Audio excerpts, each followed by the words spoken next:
왜 많은 사람들은 더 아끼고 더 준비할수록 오히려 더 불안해질까요? 사람의 심리에는 많은 이들이 놓치고 있는 한 가지 진실이 있습니다. 노후를 두렵게 만드는 것은 단지 돈의 부족이 아니라 점점 자신의 역할을 잃어가고 있다는 감각, 그리고 더 이상 누구에게도 필요하지 않을지 모른다는 두려움일 수 있습니다.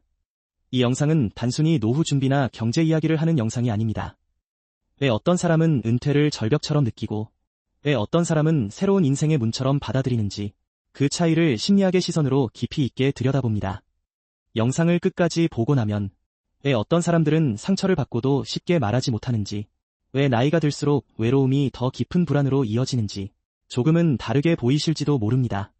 여러분은 이 이야기가 얼마나 맞다고 느끼셨나요? 우리는 보통 노후를 이야기할 때 돈부터 떠올립니다. 연금은 얼마인지, 집은 있는지, 병원비는 감당할 수 있을지, 자식에게 짐이 되지는 않을지, 물론 중요합니다. 아주 중요하죠. 그런데 여기서 질문 하나 드리겠습니다. 왜 어떤 사람은 생활비가 어느 정도 준비돼 있는데도 은퇴가 다가오면 불안해질까요? 왜 어떤 사람은 연금 계산이 끝났는데도 계속 마음이 흔들릴까요? 이유는 단순합니다. 사람은 돈만으로 하루를 살지 않기 때문입니다. 생각해보세요. 30년 넘게 아침 7시에 일어나 출근하고 누군가를 만나고 보고를 받고 문제를 해결하고 전화가 오고 내 판단을 기다리는 사람이었습니다. 그런데 어느 날 그 모든 흐름이 끊깁니다. 알람을 맞출 이유가 없어지고 전화가 줄어들고 회의가 사라지고 누군가 나를 필요로 한다는 감각이 사라집니다. 이건 단순히 시간이 남는다의 문제가 아닙니다. 내가 쓸모있는 존재라는 감각이 사라지는 문제예요. 이걸 쉽게 비유해 보겠습니다. 한 동네에 오래된 빵집이 있다고 합시다. 매일 아침 문을 열면 사람들이 줄을 섭니다.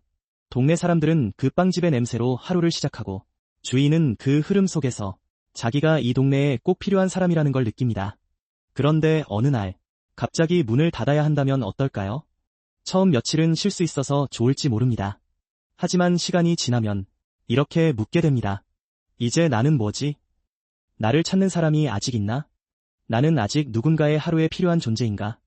은퇴가 무서운 이유는 일이 사라져서가 아닙니다. 역할이 사라질까 봐 무서운 겁니다. 많은 분들이 노후 준비를 숫자로만 계산합니다. 하지만 사람의 삶은 엑셀 파일처럼 움직이지 않습니다. 월 300만 원, 400만 원의 생활비 계산은 가능해도 아침에 일어났을 때 내가 왜 오늘을 살아야 하는지는 숫자로 계산되지 않거든요. 바로 여기서 첫 번째 차이가 갈립니다. 은퇴를 두려워하는 사람은 얼마가 있으면 되지? 를 묻고 은퇴를 기대하는 사람은 나는 앞으로 어떤 역할로 살지? 를 같이 묻습니다. 이 차이는 생각보다 훨씬 큽니다. 진짜 고비는 은퇴 이후 6개월부터 시작됩니다. 많은 분들이 착각합니다. 은퇴 직후는 오히려 괜찮을 수 있습니다. 해방감이 있으니까요. 밀린 잠도 자고 여행도 가고 평일낮 카페에 앉아 이제야 좀 사는 것 같다는 기분도 듭니다. 문제는 그 다음입니다. 처음엔 자유였던 시간이 점점 방향 없는 시간이 됩니다. 그리고 방향 없는 시간은 생각보다 빠르게 사람을 지치게 만듭니다. 이걸 마치 산에서 내려오는 물줄기와 비슷하다고 보시면 됩니다. 흐르는 물은 막습니다. 계속 움직이니까요. 그런데 물길이 막히면 처음엔 조용해 보여도 시간이 지나면서 탁해집니다. 사람도 비슷합니다. 바쁘게 살 때는 힘들어도 내 안에 에너지가 흐릅니다. 하지만 은퇴 후에 그 에너지가 향할 곳이 없으면 조용히 고여버립니다. 그래서 은퇴 이후에 중요한 건 돈의 총액보다도 삶의 흐름을 이어갈 구조입니다. 예를 들어 보겠습니다. 한 분은 퇴직 전에 연금, 보험, 예금, 의료비까지 꼼꼼하게 준비했습니다. 그런데 은퇴 후 1년이 지나자 오히려 더 예민해졌습니다. 왜냐하면 준비한 건 많았지만 정작 자기 시간을 어디에 써야 할지 몰랐기 때문입니다. 반면 어떤 분은 경제적으로 엄청 여유롭진 않았습니다. 하지만 은퇴 전에 이미 작은 공부 모임 하나를 만들고 한 달에 2번 후배들을 만나고 주 1회는 동네 도서관에서 아이들 독서 지도를 했습니다. 소득은 크지 않아도 삶의 리듬이 있었고 누군가를 만날 이유가 있었고 다음 주를 기다릴 이유가 있었습니다. 둘 중 누가 더 안정적일까요? 많은 사람들은 첫 번째를 고르겠지만 실제 삶은 두 번째가 더 오래 버팁니다. 왜냐하면 인간은 소유보다 연결해서 더 오래 버티기 때문입니다. 짐을 옮기는 장면을 떠올려 보세요. 무거운 장롱 하나를 혼자 들면 몇 걸음 못 갑니다.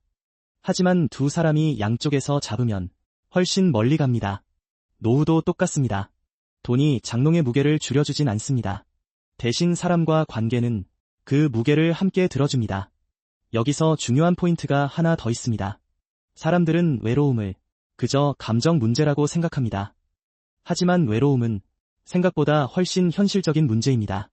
혼자 있는 시간이 길어질수록 생활 리듬이 무너지고 움직임이 줄고 작은 통증에도 예민해지고 말수가 줄고 결국 세상과의 접점이 점점 사라집니다. 그리고 무서운 건 이게 아주 천천히 진행된다는 겁니다. 큰 사고처럼 한 번에 무너지지 않아요. 그래서 더 늦게 알아차립니다. 처음엔 좀 쉬면 낫겠지. 그 다음엔 원래 나이 들면 이런 거지. 나중엔 이제 누구를 만나기도 어색하다. 바로 여기서 삶이 급격히 좁아집니다. 그래서 은퇴 준비에서 가장 먼저 해야 할 질문은 이것입니다. 나는 돈을 얼마나 모았는가가 아니라 나는 은퇴 후 누구와 어떤 이유로 얼마나 자주 연결될 것인가? 이 질문을 피한 채 통장 숫자만 늘리는 건 마치 물 없이 화분만 큰 걸 사는 것과 비슷합니다. 겉으로는 준비된 것 같지만 막상 중요한 순간엔 생명이 버티질 못합니다. 여기서 많은 분들이 이렇게 생각하실 수 있습니다. 알겠다. 결국 사람 많이 만나면 되는 거 아니냐. 그런데 아닙니다. 핵심은 단순한 만남이 아닙니다. 진짜 중요한 건 내가 어떤 역할로 연결돼 있느냐입니다. 그냥 시간을 때우는 만남은 순간의 외로움은 달래줄 수 있어도 삶의 방향까지 바꾸진 못합니다. 반면 누군가에게 도움을 주고 누군가가 나를 기다리고 내가 해야 할 이유가 있는 관계는 사람을 다시 살아있게 만듭니다. 예를 들어 매주 손주를 봐주는 할아버지는 단순히 시간을 보내는 게 아닙니다. 그 아이의 일주일 안에 자기 자리가 있는 겁니다. 동네에서 작은 상담 모임을 하는 은퇴자는 그저 심심풀이로 나가는 게 아닙니다. 누군가가 자기 경험을 필요로 합니다. 텃밭을 가꾸어 이웃에게 나누는 사람, 후배 창업자에게 조언하는 사람, 교회나 성당, 복지관, 도서관, 동호회에서 작은 책임 하나를 맡은 사람. 이런 분들은 돈이 많아서 덜 불안한 게 아니라 자신이 아직 세상에 연결되어 있다는 증거를 매주 확인하기 때문에 덜 흔들립니다. 이게 진짜 반전입니다. 사람들이 은퇴 후 행복의 비결을 들으면 보통 관계를 잘 맺어라 정도로 받아들입니다.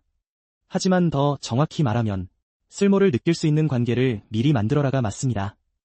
여기서 노후가 두려운 사람과 기대되는 사람의 마지막 차이가 드러납니다. 두려운 사람은 은퇴를 끝난 뒤 버티는 시간으로 준비합니다. 그래서 방어적으로 계산합니다. 아끼고 줄이고 견디는 방식이 중심이 됩니다.